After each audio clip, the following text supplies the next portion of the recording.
video is a great way to boost your application and have the camp director see just what your personality is like. I'm here to give you some tips to make sure yours is as good as possible. First of all, don't worry yourself. You don't need to be the next Steven Spielberg to make a good video. You don't even need all the fancy equipment. You can use a webcam on your laptop or any other kind of camera you might have.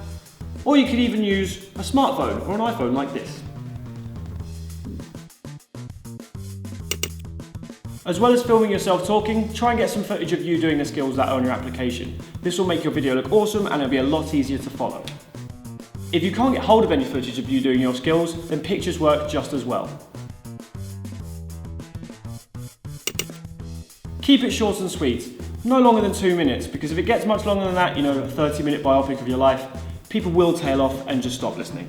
And the last thing we need is someone falling asleep in your video.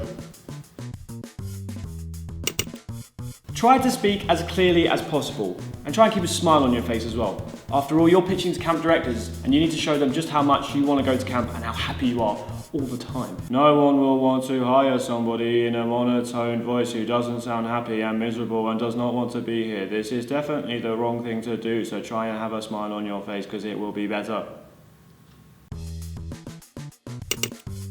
Then throw on a nice summer tune over the top to give it a nice sense of fun. But be careful. Make sure it's an appropriate song. Please, no songs with any swearing or inappropriate lyrics. I'd probably steer clear of Eminem and Nicki Minaj. Easy way to think about it is try and think about what would be appropriate to play around the kids at camp.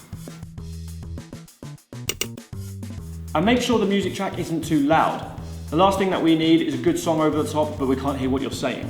Baby, you light up my world like nobody else.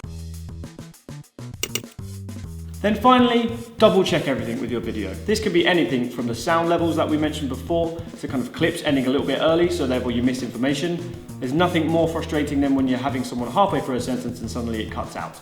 The most annoying and important thing is that then just make sure that your video is exported in one of these file types. And make sure that the video is no larger than 50 megabytes.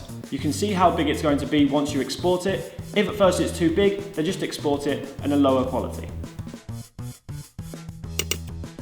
So that's it. Just follow these steps and your video will be looking lovely. Good luck, Spielbergs!